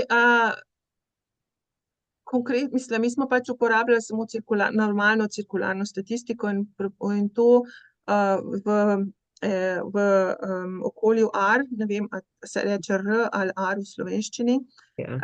Torej, naše orodje je razvito mi uporabljamo oboje Python in R, ne. Python je uporabljen predvsem za fuzijo podatkov, zato ker vsi satelitski podatki, pa to se večinoma orodja, ki jih uporabimo za to, so večinoma v Pythonu, zato ker geofiziki uporabljajo Python. Medtem ko ekologi pa skoraj ekskluzivno uporabljajo R, se pravi vse analize pa razvoj teh novih metod, to je bilo pa vse v R-u, ne, te naključni sprehodi pa to, kar sem vam pokazala. In v R-u obstaja en paket, ki se mu reče Circular, in ta paket ima v bistvu vse, kar rabite za cirkularno statistiko. Vključno z, kaj bo treba, intervale zanesljivosti in to je vse tam, tako da predlagam, da to preverite. Tudi malo tehnično, kako so ta orodja uporabna za razvoj metod za zmanjšanje škode na kmetijskih površinah, recimo tudi prostorsko, recimo testi ukrepov v prostoru, ali pa tudi kako poseg v prostor, also ocena, kako poseg v prostor vpliva na živali, mogoče tudi na migracijo. Zdaj, za vpliv na živali, jaz konkretno tega nisem delala, ampak tukaj na Škotskem je veliko projektov o tem, kako vetrne elektrarne na morju vplivajo na morske ptice. In to je že kar cela industrija zdaj, kar naprej so te projekti. To je bil kot primer, ja? Ja, kot primer. Zdaj, za zmanjšanje škode na kmetijskih površinah bi pa morda to omenila, kar sem prej rekla, ptičjo gripo. Se pravi, mi smo v bistvu imeli projekt prijavljen na Horizon Europe, se pravi evropski projekt, kjer smo skupaj s kolegi spet iz Max Plancka in še drugimi kolegi bi razvili early warning system za ptičjo gripo. Se pravi, da bi, kaj je early warning system v slovenščini? Zgodnji alarm, sistem za zgodnji alarm za ptičjo gripo. Se pravi, ideja je bila, da bi glede na to, kar smo mi našli v navigacijskih strategijah, pa da bi Max Planck, ki ima vse te ptiče, ki jim sledijo vseh možnih vrst, da bi potem iz tega nekako zgradili sistem, pa zraven še potem iz drugih okoljskih podatkov, ki bi veterinarskim agencijam dovoljeval, da bi recimo za 2 tedna naprej imeli napoved, kam bodo te ptice šle, ne. In potem bi lahko recimo v tistem manjšem lokalnem prostoru zaprli, ne vem, piščance v kletke, zaradi tega, ker to je pač glavni način, da se prenaša, je, da piščanci ali pa, ne vem, purani pridejo v stik z divjimi ptiči, ne. Žal ni bilo to financirano, tako da to je samo ideja, ampak to bi recimo bila ena ideja, kako bi se dalo potem zmanjšati kmetijsko škodo. Ja, zanimivo. Eno vprašanje, če kaj od te zaznave tudi ljudje zaznavamo? Ja, to zdaj tako, ne vem. Ne vem, če kdo sploh ve. Zdaj, tudi jaz nisem ekolog, nisem fiziolog, to je samo tega, kar sem prebrala. Zdaj, tudi se ne ve točno, kako ptiči zaznavajo magnetno polje, ker pač spet ne da se jih vprašati, ne. Ja. In edino, kako se da sklepati, je, da najdejo tkivo, ki bi lahko reagiralo na magnetno polje. In trenutno so 3 potencialne hipoteze za tako tkivo pri ptičih. Eno so tako imenovani radikalni pari, ki so v očesih, se pravi, ta teorija je, da ptiči vidijo magnetno polje. Druga teorija je, da imajo magnetit v kljunu in da bi ta magnetit lahko potem signale pošiljal, ne vem. Tretja teorija je pa, da bi se lahko, tako kot imate vi štedilnik na indukcijo, da imajo neko tkivo, ki reagira na indukcijo. Zdaj, nič od tega ni potrjeno, mislim, tkiva so potrjena, ne, tkiva obstajajo, ampak a ta tkiva resno potem dajo signal možganom, da se to zazna, ne vemo, tega se ne da vedeti. A ljudje imamo ta tkiva, ne vem, teh magnetita najbrž ne, ker nimamo kljuna, ampak morda pa imamo une radikalne pare, pa to ne vem, ne vem, če je to kdo kdaj gledal. Vem, da so tako v 50-ih, 60-ih bili neki poskusi v zvezi s tem, kako ljudje zaznamo magnetno polje, če ga zaznamo, ampak pol ni nihče tega naprej raziskoval, kakor jaz vem. Ja. Nisem pa fiziolog, nisem biolog, tako da morda kakšen biolog med poslušalci bi to lahko bolje povedal. Veda, ja. Ali obstaja povezava med izogibom naravnih katastrof s tem, kamor se ptice selivke selijo, z drugimi besedami, ali se ptice selivke v povprečju selijo na naravno varna območja? To informacijo bi lahko seveda uporabili. Kakor jaz vem, ne. Kakor jaz vem, se selijo na območja, kjer so ugodne razmere in večinoma ohranjajo iste poti. Temu se reče route fidelity, ne. Tudi ste videli te gosi, tista karta, ki sem vam jo prej pokazala od Alija, to je 10 let podatkov. Večinoma kar isto pot držijo. Lahko pa spremenijo lokacije, bodisi na ugodne razmere. Videla sem eno študijo, ko so gledali gosi, ki grejo iz Danske ob obali Norveške gor na Svalbard. In kar se je tam zgodilo, je, da imele so na pomladanski migraciji imajo gosi vedno več postankov, zaradi tega, ker morajo čakati, da se sneg stopi, ne. Temu se reče surfing the green wave, se pravi, čakajo, da zraste trava, da ostane okolica zelena, da lahko travo jedo, ker prej nimajo kaj jesti in pač čakajo toliko časa, da se to zgodi, ne. In zdaj imele so ob norveški obali, so imele postanke in kar se je zgodilo, je, da so se ti postanki zdaj premaknili bolj proti severu, zaradi tega, ker so pač klimatske spremembe in postane zeleno bolj proti severu prej v letu, ne.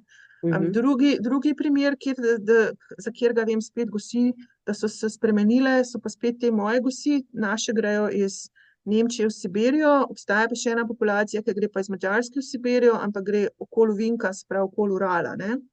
Se pravi, naše grejo tako, one grejo pa tako. No, in kaj so našli ti kolegi naši, je, da tinejdžerji, se pravi mlade gosi, ker gosi grejo v familijah, ne, gosi letijo v skupinah. Vedno je pač najstarejša gos, mati ali oče, nima veze, na začetku in potem v veju je cela familija in letijo, ne. No, in tinejdžerji, ne, se pa pač hoče kaj drugega početi v življenju, ne samo slediti družini, in se pa lahko preselijo iz te populacije, ki gre iz Nemčije dol ali v populacijo, ki gre na Madžarsko ali obratno, ne, se pravi, v bistvu spremenijo družino, no. Da bi pa šle, da bi se pa izogibale naravnih katastrof, pa o tem pa ne vem, da bi bilo. Ja.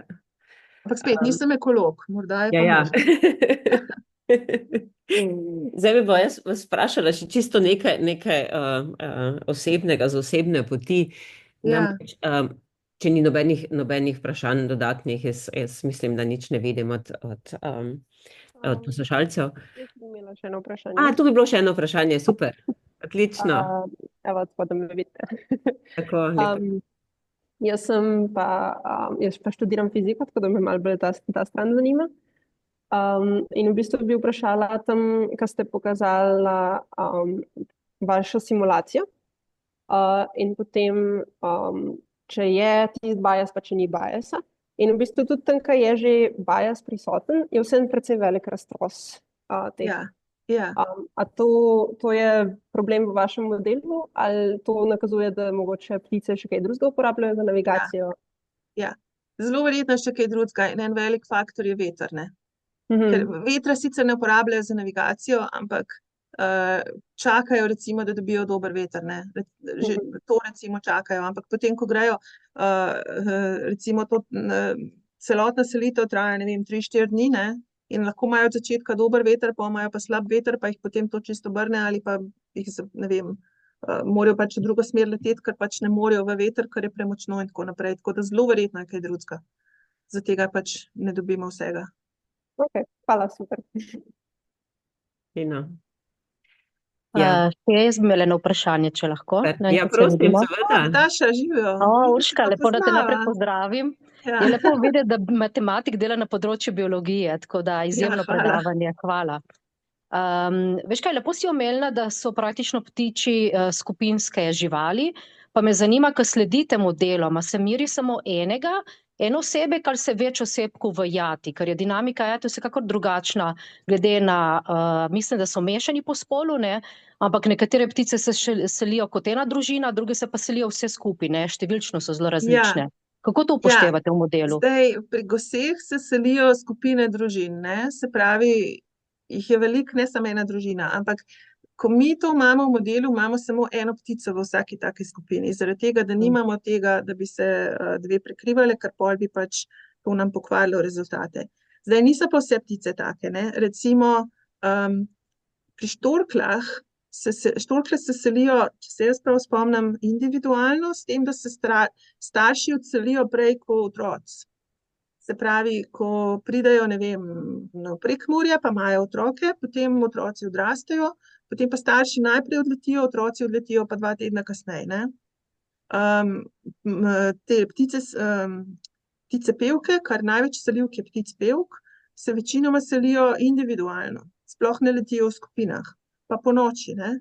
Ali pa recimo kukavice, ne, to so vse individualni selivci, tako da je čisto odvisno od vrste, to zelo veliko različnih modelov, kako bi se to dalo potem predstaviti, ker je To odvisno od pomeni, da vrste. nekdo je zbiral podatke, tako da je vse ptice označil oziroma je opazoval, pa se odločil potem, kaj se označuje, ne? Ja, vseh ptic niso označili, ker to je zelo drago, ker recimo, da oni označijo te ptice, te naše gosi so recimo mogli potovati na jug, v Sibirijo, na ta Kolguljev Island, kjer gnezdijo, zaradi tega, ker lahko jih označiš samo takrat, ko so na gnezdu, pa se ne morejo pač straniti, ne, ker jih ne moreš ujeti, ker so ne vem kje. In to je prvič težko, drugič drago, tretjič zdaj nemogoče zaradi Ukrajine in tako naprej. Tako da te naši gosi so samo označene do takrat, ko je bila vojna v Ukrajini, potem imamo pač od takrat naprej so samo podatki obstoječih gosi, ne pa novih. Zdaj pač iščejo nova gnezdišča, kamor bi lahko šli jih označiti. In to ni tako, kot ljudje, ki imamo vsi mobilni telefon, pa zdaj totalno simpel dobiti vse podatke in tako naprej, ne. To se treba še to je zahtevano, mislim, ja. noče zmotiti življenja živali praktično, ne, sploh če so mladiči, ne, da ne vplivaš potem, ker ne vem, koliko je tle možnosti, da gnezdo zapustijo, verjetno ne zapustijo, ne. Ne, kakor jaz vem, to ni tak problem, no, ampak nisem pa bila zraven, tako da ne vem. Ja, tle so sesalci bolj problem, Jaz sem ne, za tako da. podatke, ne za to, da bi šla na Ja. Ampak Siberijo. ekipa ste pa velika, ne, tako da praktično podatke zbirate s pomočjo kar velike ekipe biologov, ekologov in tako naprej, ne. Ja, in kot rečeno, v gibalni ekologiji je zdaj zelo na trend to, da se vse te podatke share, ne, se pravi, jih uploadajo na ta sistem, saj lahko pokažem tale Movebank, čakajte, bom jaz našla tole pa sharala. No, ker tle ključno, ko imamo velike podatke, da ja, pol mi rabimo matematike, tako da je super, da čakajte, jaz zdaj je tle lepa kohezija potem. Tole pokažem. A se vidi? Ja. Evo, zdaj moram jaz to premakniti, da bom jaz kaj videla. Torej, če grem tlele, ne, Explore map, so tole zdaj v bistvu vse študije, ki podatke pač dajejo, kot vidite, je to po celem svetu. Če so rdeče, lahko direkt podatke downloadam, so čisto odprti, če so plave, se moram pogovoriti z lastnikom, če so pa sive, da jih dobim, ne, ampak jih lahko vidim na karti, Če so pa sive, jih pa pač ne morem dobiti. In recimo, če zdaj pogledam tele GIS, ne, bom ven dobila, zdaj jih je že manj, ne. In A to recimo, so ne samo vem, za ptiče, ne podatki, ne, za vse. za vse Pač živali. recimo, ne vem, bom Ok. zdajle na ene tele pogledala, ne, zdaj, če pogledam, kje to so, ne, to so zdaj trajektorije, tele grejo iz Danske gor na Svalbard, ne. Ne vem, lahko, so pa za vse živali, lahko še kaj drugega pogledam, recimo, kaj bi pogledali? Kite. Mogoče med tem časom, ko kažeš, koliko je pa Slovenija vključena v to mrežo, so to Um, podatki, ki jih naši Mislim, da so eni raziskovalci. risi, mislim, da so eni Ja, risi. rise pri nas spremljajo, pa vem, da Um, spremljajo tudi medvede, pa taki. mislim, da tudi volkove, tako da Kako zdaj pridem nazaj? Šla še enkrat. se lahko tudi po državi verjetno išče, ne? Ne, bom kar jaz pozumala not v Slovenijo, pa da vidimo. Ja. Ja, no, da vidimo, kaj imamo. Rdeči, te se da direktno videti. Brown bear, evo, rjavi medved. Pa res. Ja, Evo. ok. Pa Nam boš šerala še bil link, je, se priporočam, verjetno tudi ja, drugi. movebank.org.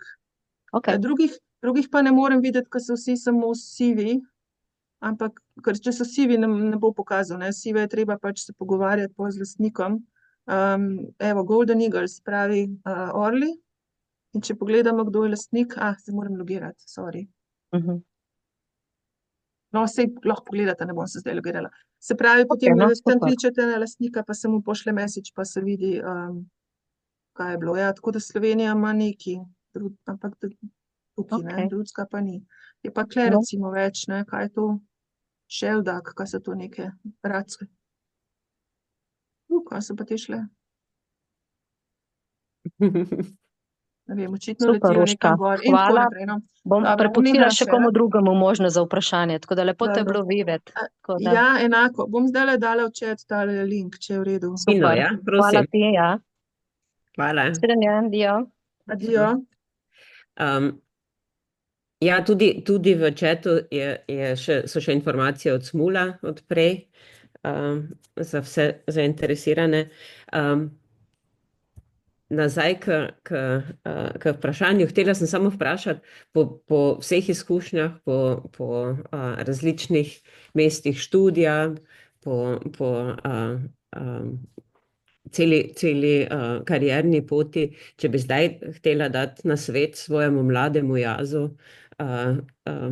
še mogoče med študentskimi leti, kaj bi bil? Kaj bi Prvič bilo med mogoče? študentskimi leti mi ne bi na pamet padlo, da bom jaz tako se okoli selila, ne. In sicer sem bila, kaj je potem spremenilo?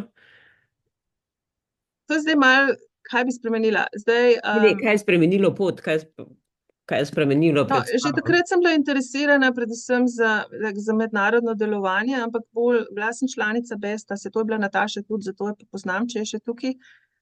Obe so bile članice BEST-a, BEST je Board of European Students of Technology, to je pač organizacija evropskih študentov, kjer se organizira razne tečaje, obiske in tako naprej. In sem bila pač aktivna tako na lokalnem nivoju in kot na mednarodnem nivoju.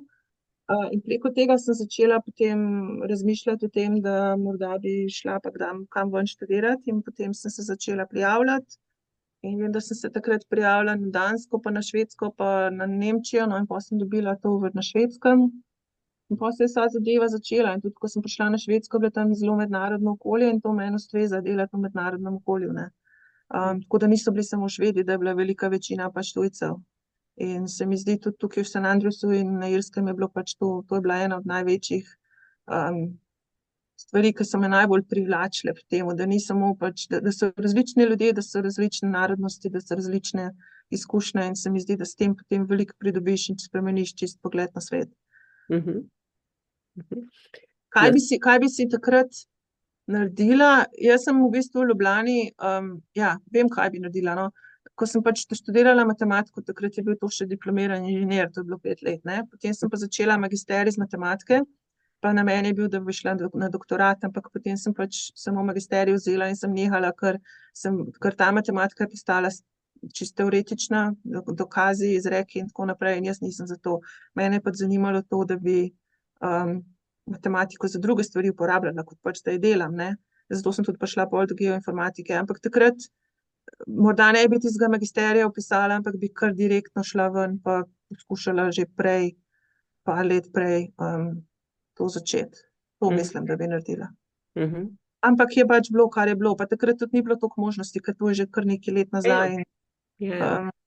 Recimo, jaz sem tudi članica društva Vtis, ne vem, če je tukaj še kdo član društva Vtis, in ko grem na te mitinge društva Vtis, so vsi 10 let mlajši od mene, ker pač takrat, ko sem jaz šla ven, takrat ni bilo toliko možnosti, da bi ljudje to naredili, ne.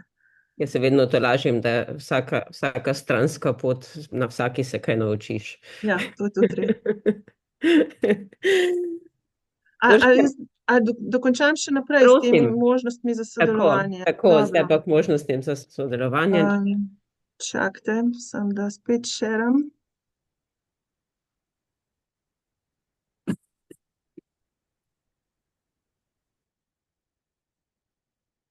A vidite zdaj tole? Ja, no, ena možnost za sodelovanje bi bila gostovanje doktorskih študentov in tukaj sem jaz odprta za vse možne teme, ni treba, da so ptiči, ni treba, da je navigacija. Dala vam bom te primere, kaj moji drugi študenti še delajo, da boste videli, kaj je še možno, tako da en študent, ki je ravnokar začel, Alistair, študira gibanje delfinov v Tržaškem zalivu, to je sodelovanje z društvom Morigenos, z doktorjem Tilenom Genovom. In Alistair bo v bistvu vzel njihove foto ID podatke in uporabil analizo mrež, da bomo pač analizirali prostorsko časovno gibanje delfinov. Potem bom še enega novega študenta dobila zdaj jeseni, nimam še njegove slike, to je Šije, ki bo pa gledal za gibanje ladij in jaz sem v bistvu drugi mentor njemu, nisem prvi mentor. Ampak on bo gledal vzel bo EIS podatke od trajektorij ladij in satelitske slike, da bo identificiral anomalije predvsem ribiških ladij. Potem imam še 3 študente oziroma 2 študenta pa postdoka, ki nimajo veze z gibanjem oziroma zelo tako na robu tega gibanja. In sicer 2 sta družboslovca, to sta Adam pa Sen. Sen je postdok, Adam je doktorski študent. In oba gledata na longitudinalne podatke. In tukaj je v bistvu gibanje migracije, se pravi človeške migracije. Gledata pa to, kako 3 generacije sobivajo in kakšni so medgeneracijski odnosi med temi migracijami in tako naprej. Na pol je pa še Daniela, ki je pa nekaj čist tretjega, to je pa v bistvu ona gleda za kako bo uporaba energije na nacionalnem nivoju se spremenila in simulira to s prostorsko mikrosimulacijo, kjer v bistvu gleda, kako se spet ljudje selijo z migracijami in kako bo to vplivalo na porabo energije. Tako da za to gostovanje sem jaz odprta čisto na kakršnekoli prostorsko-časovne probleme, ni treba, da je gibanje, tudi lahko so družboslovne stvari in tako naprej. Zdaj, kako bi se dalo to narediti? Mi imamo na univerzi program, kjer lahko doktorski študenti pridejo kot visiting PhD training student. Tukaj je link, ga bom dala tudi v chat. Pol kasneje, zdajle ne vem, če lahko kopiram, če šeram. In sicer je to potem obisk od 1 do 12 mesecev in tipično študent pride sem in dela na svojem projektu, jaz pa pač pomagam z nasveti. Imela sem tudi že primer, ko smo potem en članek skupaj objavili, tako da to bi mi bilo vsekakor v interesu, pa najbolj študentu tudi. In študent je potem član Begina in dobi mesto na fakulteti za geografijo in trajnostni razvoj. Je pa treba plačati šolnino, ki je 2000 funtov na semester, ampak dekan vedno odobri 40% popusta, tako da to ni problem. Zdaj za financiranje pa mislim, da ste na Smulu to že precej predstavili, tudi če greste na objavo te predstavitve na mojo stran, lahko najdete, kako se da take obiske financirati. Tako da to bi bila ena možnost. Zdaj druga možnost za sodelovanje je pa, da se zdajle trenutno odpira Horizon Europe Work Program 2025, se pravi program, ki bo zdaj samo za 1 leto in novi klici bodo objavljeni aprila, maja. In mene predvsem zanima sodelovanje preko konzorcijev, se pravi, če pripravljate kakšen konzorcij, pa če rabite potencialnega partnerja za prostorno-časovno analizo, potem se lahko morda kaj pogovarjamo. Me zanimajo pa predvsem tele 4 klasterji, ki sem jih označila. Tako da tu bi se našle kakšne teme, ki bi pač pasale temu, kar jaz delam, no, se mi zdi. Okay, tako da to so moji predlogi za potencialno sodelovanje. Kar ste me Odlično, lepa vprašali, da hvala. naredim. Te podatke mislim, da bomo tudi na Smulovo stran dali, predvsem pa so tudi v posnetku te predstavitve danes, tako da so tudi dostopni kasneje. To je res dosti vredno. Urška, lepa hvala. To je bila res zanimiva prireditev danes, zanimiva predstavitev. Dosti sreče še naprej. Upam, da se vidimo pri kakšni od naslednjih konferenc Smula. Jaz bi pa zdaj predala še besedo Smulovcem, oziroma Katji, ki bo povedala, mislim, da še par tehničnih organizacijskih stvari okoli Smula. Urška, še enkrat lepa vam hvala. Ni za kaj, hvala za priložnost, da sem lahko pač prispevala. In seveda hvala tudi vsem poslušalcem. Katja, prosim. Ja, hvala, Mihaela. Tudi jaz bi se seveda v imenu Univerze v Ljubljani želela zahvaliti Urški Demšar, da si je vzela danes čas in na zelo zanimiv način predstavila spoznavne njene delovne raziskovalne skupine na temo selitve ptic. Hvala tudi vam, seveda, da ste bili danes z nami. Tako kot sta tako Urška kot Mihaela omenili, na naši spletni strani lahko zainteresirani študenti in študentka najdete vse možnosti tudi glede financiranja, če se odločite za gostovanje oziroma obisk pri dr. Demšar. Vas pa tudi vabimo k spremljanju naslednjih predstavitev in pa posredovanju morebitnih vaših predlogov za sodelovanje s člani in članicami SMUL. Zdaj trenutno imamo že dogovorjene 3 predstavitve, in sicer v mesecu maju bo doktorica Tina Čebašek predstavila projekt robotskega teleskopa. Nato je v juniju načrtovana predstavitev dr. Žiga Maleka na temo razvoja naprednih prostorskih modelov za bolj trajnostni sektor kmetijstvo, gozdarstvo in ostalo rabo tal. In nato bo še v oktobru dr. Jernej Ule predstavil, kako povratne zanke med proteini in RNA ohranjajo ciklično ravnovesje. Načeloma imamo pa tako plan, da bi vsak mesec do konca študijskega leta izvedli še po eno predstavitev, tako da mi vas bomo še vedno obveščali preko naših baz podatkov, vas pa seveda vabimo tudi, da sami spremljate spletno stran SMUL in se pridružite našim predstavitvam. Tako da za konec vam želim samo še lep preostanek dneva in lep pozdrav v imenu Univerze v Ljubljani. Hvala lepa. Srečno.